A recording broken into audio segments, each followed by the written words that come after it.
Chapter 8. Violence. Let us talk about violence. Okay, violence, in its many forms, is perhaps the worst thing humans do on earth. What can I possibly do in this world to stop violence? Recognizing it in its many forms would be the first thing you could do. What are the different forms of violence? Physical, like when someone hits another person. Okay, I understand that. And anger. Wait, anger is violence? Yes, anger is violence of the mind, and is very contagious. It spreads and can turn into physical violence very easily. Think of anger as a poison in your blood, a poison which makes you sick and makes you judge and hurt others. Oh no, I had no idea.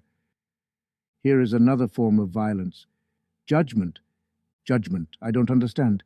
Judgment, although it is the normal, natural process of forming an opinion, if not done with compassion and fairness and common sense, can lead to violence.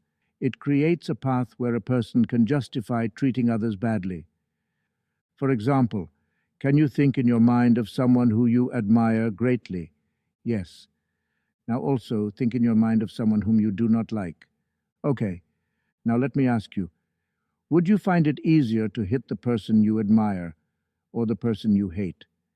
The person I hate, of course. Wow, I see now. Tell me more. Forcing your beliefs on someone else. Now this I do not understand.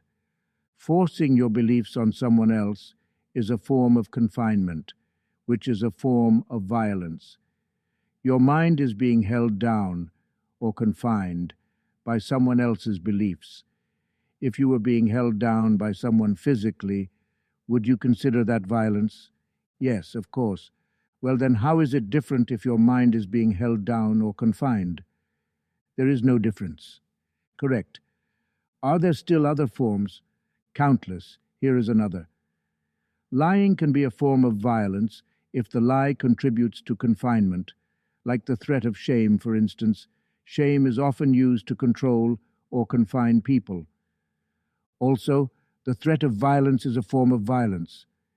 Really? Yes, because the mind makes what it hears and sees and senses real, and this can affect you in a very real way. I don't believe that. Oh, really? Try this exercise. Think of the most sour fruit you have ever tasted. Now imagine chewing it. Okay. Are you salivating in your mouth right now? Wow! Yes, I am. In this way, the mind can make things real.